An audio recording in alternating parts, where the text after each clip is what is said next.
Sometimes you set the anchor somewhere so peaceful and beautiful that all plans to raise it and set back off to distant shores get waylaid.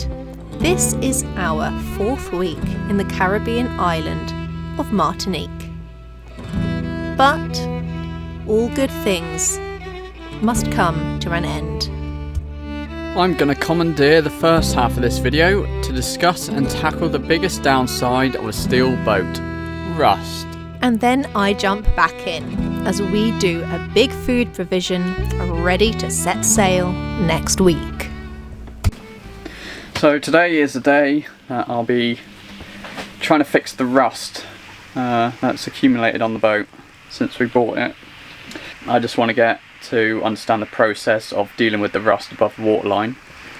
But first I'll be grinding steel off with sandpaper attachment, flappy disc they call it, and then I'll be putting 2-pack epoxy, which is this stuff, straight over the top after I've done that. And then as a I think as a filler after that, and a primer, and then the top coat. So there's quite the process, and yeah, I just want to go through it slowly so I can understand it really. You might remember that Tony started dealing with the rust above the ignition 2 videos ago, but realising he needed to grind some of it down, we needed an anchorage further away and downwind from other boats. And now we are, so let's go.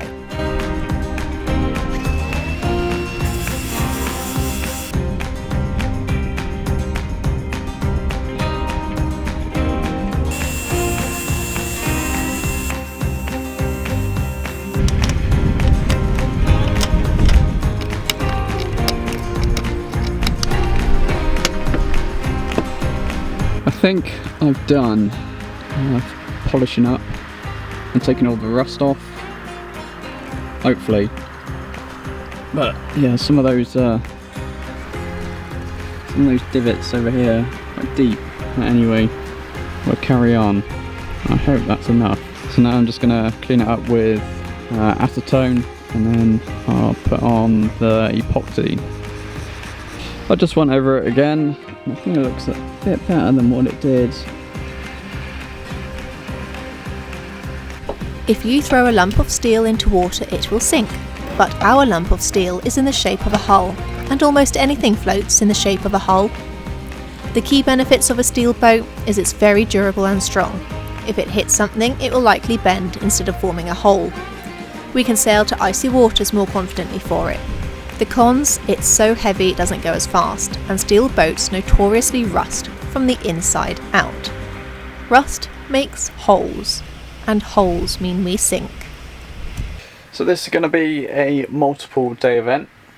I've painted the first layer of Interprotect on. It takes 2 hours for it to be touch dry, and for me to put another layer on, which we'll do because I've got plenty left over. But then it's 24 hours after that where I can put on the filler. So that'll be tomorrow. I need to figure out how long after that I can put what? I paused it.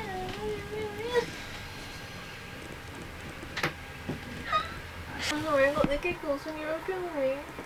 I paused it and look at your funny little face.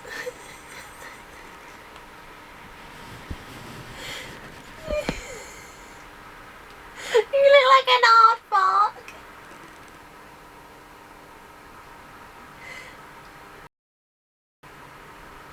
Oh. Sorry. I'm crying. I'm actually crying.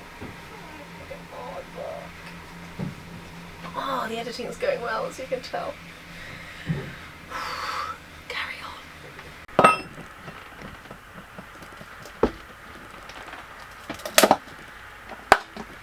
What are you doing? It's getting on a bit, but It is, it's late, it's getting nearly dark and you've started a job. yeah, but I'm just gonna mix up some of this. Hopefully it's still in date. Still in date. What is this? A filler.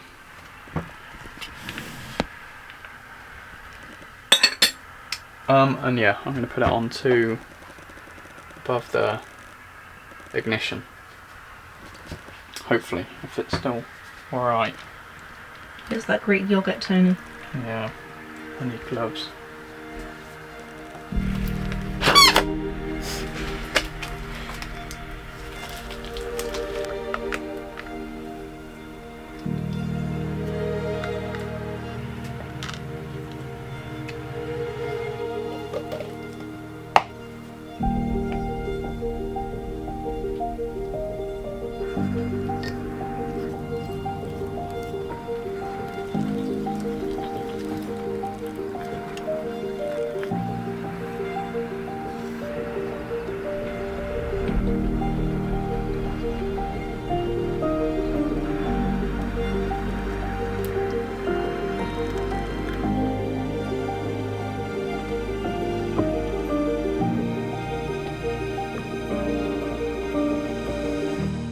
More than however odd minutes I thought it might be.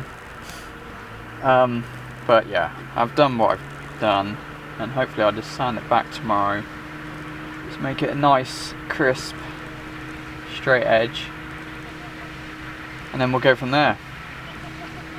But for now, do some dinner.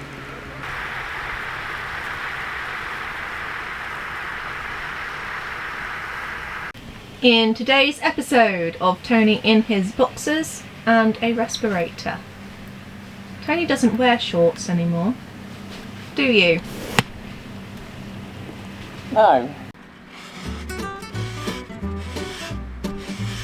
Me, my respirator and my underpants got to sand in the epoxy filler to make it nice and flat. From there I layered on the primer and top coat, and Bob's your uncle. The rust is dealt with and not eaten away at the metal anymore.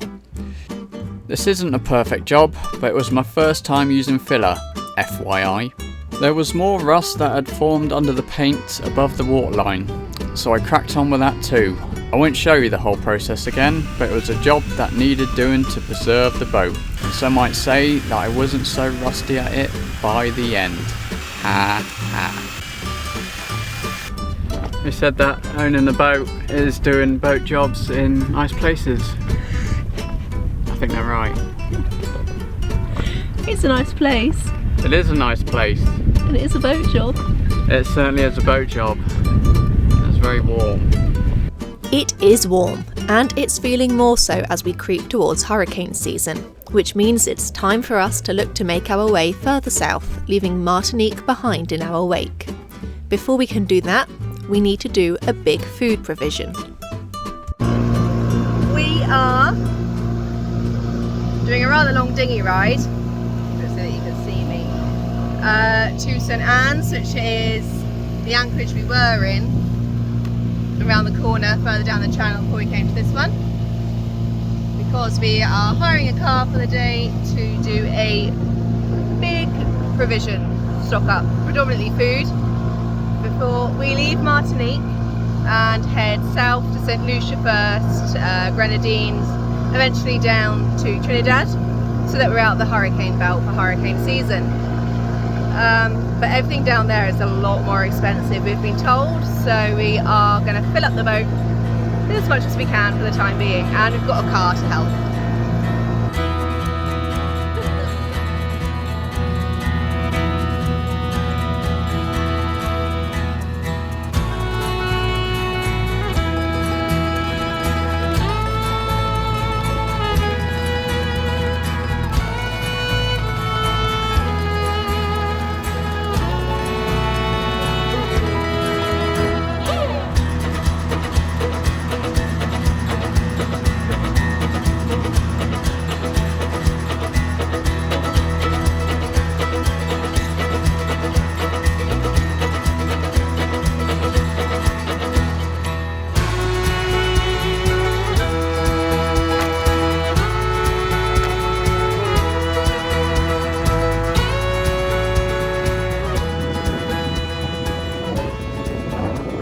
Very warm. It's so hot. Got a car. We have. Now we're going shopping. Now we're gonna get all the provisions, food, all this food. That's what we need. What else do we need? I need to go to Chanry. Get some filler. Always needs to go to channel. Yep, the boat needs it.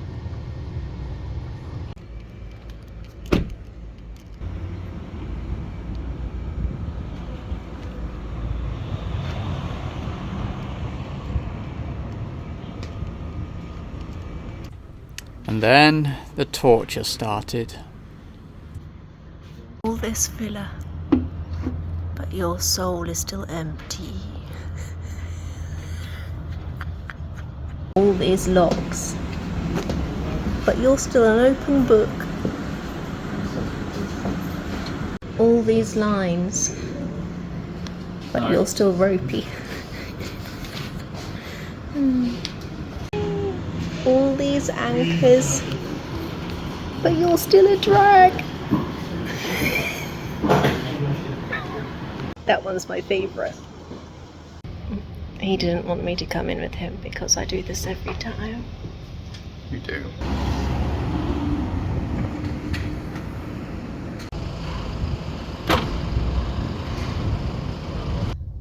First stop was a bit of a dud, and then I bought Coca-Cola to cheer Tony up, but it's sugar-free and calorie-free, so that Boo.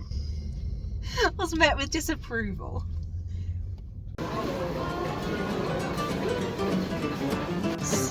Get food.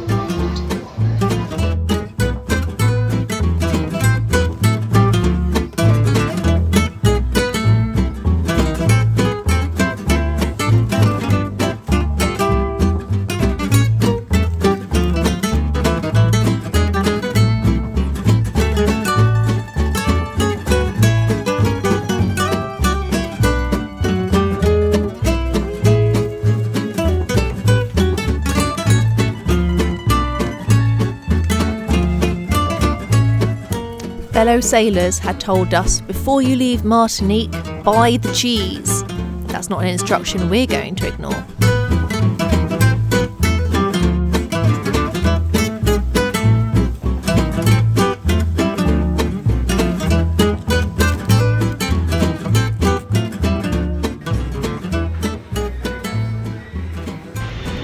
Bought enough for a small family of 10.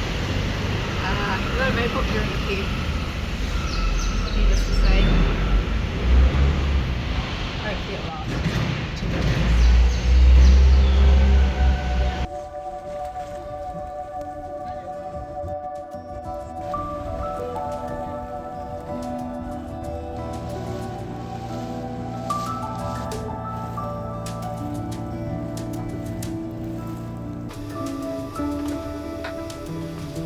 Woo! After a bit of a palaver, because it wasn't easy, I managed to get everything up onto the boat. It's really heavy, so now I've got to find room for it all, unpack it. Tony's already in his pants, so I can't even show you. Like, he gets on the boat and I don't even see his clothes come off. I blink and it's just in his pants again, his underpants. What's wrong with, what are you going to do when your sister's on board?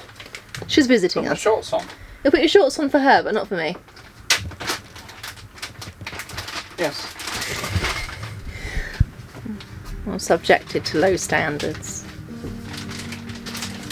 So the first thing we're going to do is put all the flour, because we've got quite a lot of flour, in bags at the bottom of the fridge, so that hopefully weevils don't start appearing. And then we've just got to find room for everything else. Could be interesting.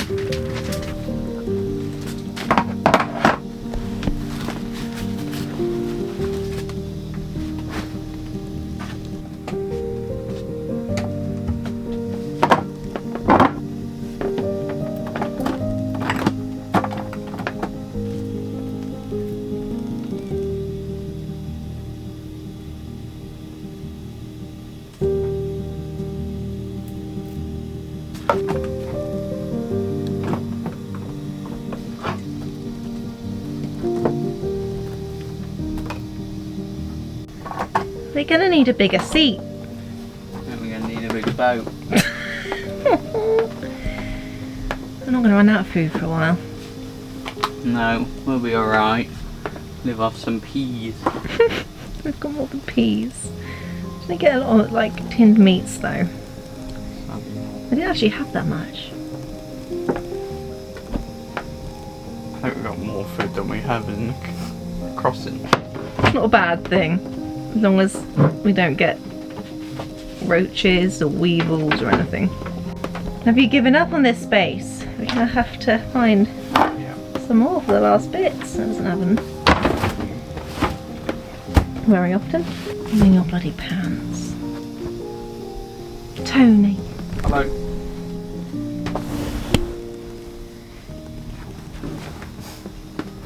Hello.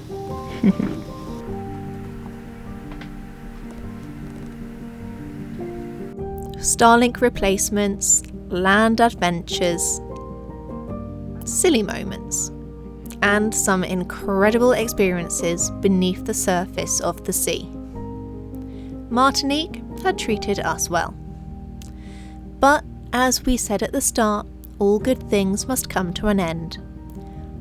The stores and fruit nets are full, and that can only mean one thing. That we are setting sail again, because next week we point our compass south, get back out on those waves, and to make landfall somewhere new. The adventure continues.